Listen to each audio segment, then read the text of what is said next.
Muchísimos saludos. Muchísimas gracias por su asistencia. Les comparto la agenda del día de hoy en el chat de la sesión. Y bueno, deseo comenzar agradeciendo a Miguel por su iniciativa en la organización de este curso de 10 sesiones. Esta es la primera, pero sobre todo a mi compañera de sesión, a Jun, por la organización del trabajo que nos presentará a continuación de lo que yo les quiero compartir. Hemos titulado a esta primera sesión como de la complejidad del átomo al orden de Canva y comenzaré hablándoles de FET. FED es un proyecto cuyo objetivo es mejorar el aprendizaje de ciencias y matemáticas a nivel mundial mediante el aumento del acceso a impacto de simulaciones interactivas. Las simulaciones de FED son herramientas muy flexibles que nos pueden ser utilizadas desde preescolar hasta universidad en una variedad de metodologías didácticas, incluyendo diferentes visiones en las que la educación STEM está siendo considerada por FED. Por ejemplo, STEM disciplinario, en donde se refiere a cualquiera de las disciplinas incluidas en el acrónimo STEM, ciencia, tecnología, ingeniería y matemáticas, de manera independiente. De esta manera, hablar solo de química, por ejemplo, es considerado parte de la educación en el área STEM. Por otro lado, a veces nos interesa que ese STEM, que este enfoque esté integrado y de ahí emanan tres posibilidades. El STEM multidisciplinario, que se refiere a cualquiera de las disciplinas incluidas en el acrónimo STEM, ciencia, tecnología, ingeniería y matemáticas, vuelvo a repetir, y se proponen actividades de análisis sobre el mismo tópico en sus diferentes campos para conseguir un conocimiento más amplio, integral y aplicado. Por su parte, el STEM interdisciplinario se trata de ofrecer un marco metodológico que conecta los preceptos, procedimientos e instrumentos de las disciplinas involucradas de manera que se toman acciones integradoras y el contenido no se ve fragmentado. Por último, el STEM transdisciplinario se pretende abordar la naturaleza pluralista de las cosas y encarar los conocimientos sin pensar en diferentes disciplinas, sino enfocándose en el objeto de estudio, lo que implica áreas como economía, política, religión, sociología, etcétera. De tal manera que este FED, perdón, tiene un conjunto de objetivos que se relacionan con aquellos que indican en el marco curricular del país en donde se usa. Pero sin duda, en cualquier parte del mundo, la clave es favorecer, hacer que aprender STEM sea hacer STEM. Existen varias posibilidades de enseñar, aprender, evaluar con la ayuda de las simulaciones FED, que están en función de algunos factores del contexto del aula. Por ejemplo, si todos los integrantes cuentan con dispositivos electrónicos. Otra opción es que todos los integrantes cuenten con dispositivos electrónicos, pero además tengan conexión a Internet. Un contexto adicional puede ser que solo el docente cuente con un dispositivo con o sin Internet, entre otras posibles combinaciones. Cuando hablamos de una lección FED, nos referimos al plan instruccional que los docentes crean para un periodo finito de aprendizaje completo, una sesión de clase o un conjunto de ellas. Y aquí una parte clave. Como podemos ver en pantalla, en los extremos se habla de calentamiento y síntesis. Esto generalmente se utiliza en el contexto de la enseñanza, aprendizaje y evaluación de las matemáticas. Por otra parte, el prelaboratorio y el postlaboratorio se suele utilizar en el aprendizaje, enseñanza y evaluación de las ciencias. Estamos en la sesión uno del curso, por lo que deseo enfatizar la idea del juego abierto. Cuando en FED utilizamos la frase de juego abierto, nos referimos a un componente específico de una lección donde se explora la simulación sin instrucciones ni objetivos explícitos. El juego abierto es una parte importante del proceso de aprendizaje, ya que proporciona espacio y tiempo para que nosotros como docentes, con nuestros estudiantes, descubran de qué se trata la simulación, qué características existen y cómo hacer que se produzcan determinadas acciones. Pero existe un hecho en el contexto de muchas escuelas en el mundo. No siempre se cuenta con dispositivos electrónicos para todos los asistentes de un grupo o incluso no se desea que así sea. Esto, bueno, como ustedes han de saber, en el mundo hay una tendencia en donde se pretende prohibir los dispositivos electrónicos como los teléfonos móviles para su uso en la escuela. De ahí que FED proponga las estrategias para la clase entera. Las estrategias para la clase entera son tres y las revisarán a lo largo de las 9 sesiones de las 10 que tiene este curso. Y esto, bueno, pues porque estamos en la primera sesión en donde justamente permítanme llevar su atención a la primera de las estrategias. Los estudiantes pueden participar en un proceso de indagación, incluso en una discusión grupal, en la que el profesor es la única persona que controla la simulación.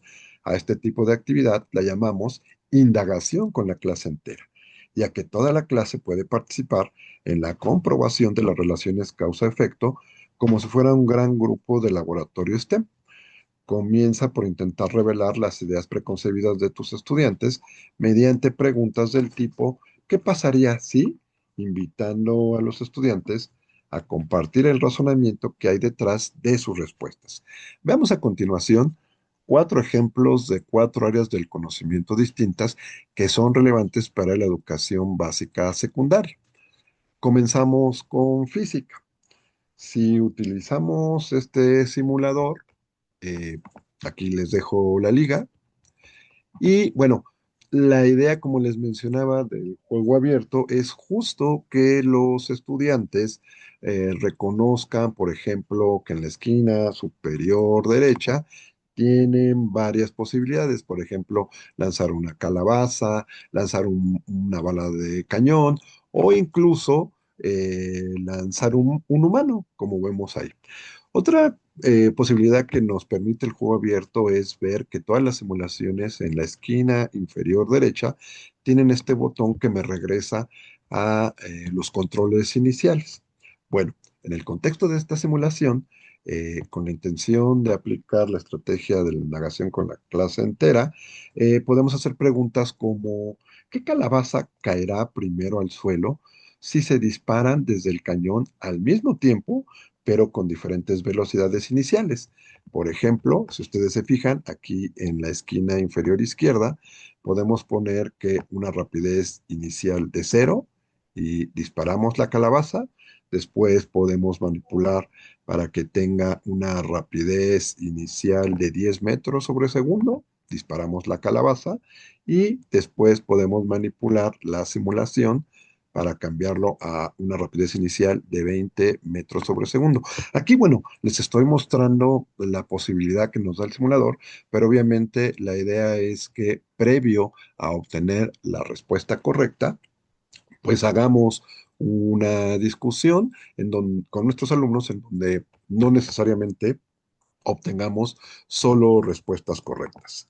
Otra posibilidad, pero ahora en el contexto de la enseñanza, el aprendizaje y la evaluación de la biología, es utilizar esta simulación que se llama selección natural.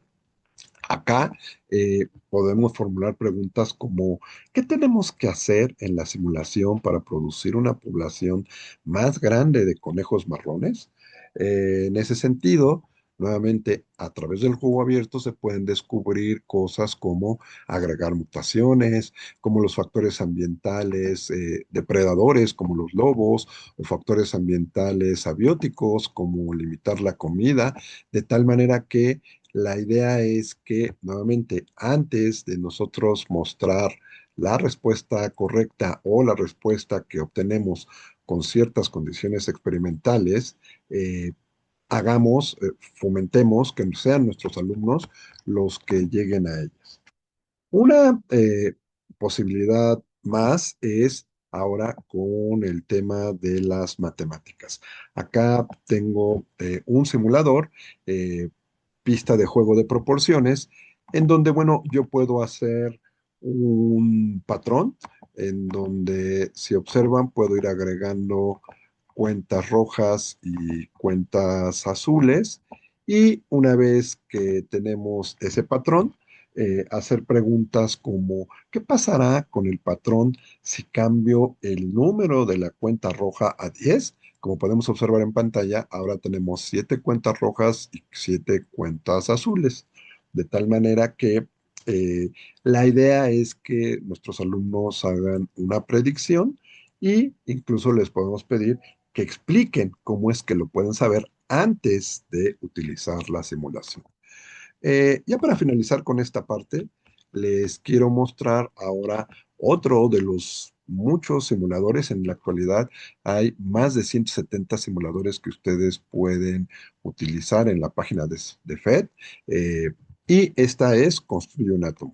Acá nosotros podemos previamente construir un átomo con la cantidad de protones y neutrones correspondientes, de tal manera que, como ustedes pueden observar, eh, tenemos un átomo neutro. Y una vez que tenemos este átomo neutro, o previamente con un dibujo, o en el pizarrón, o con una hoja de trabajo, podemos formular preguntas como, ¿qué pasará si añades otro protón a un átomo neutro de helio?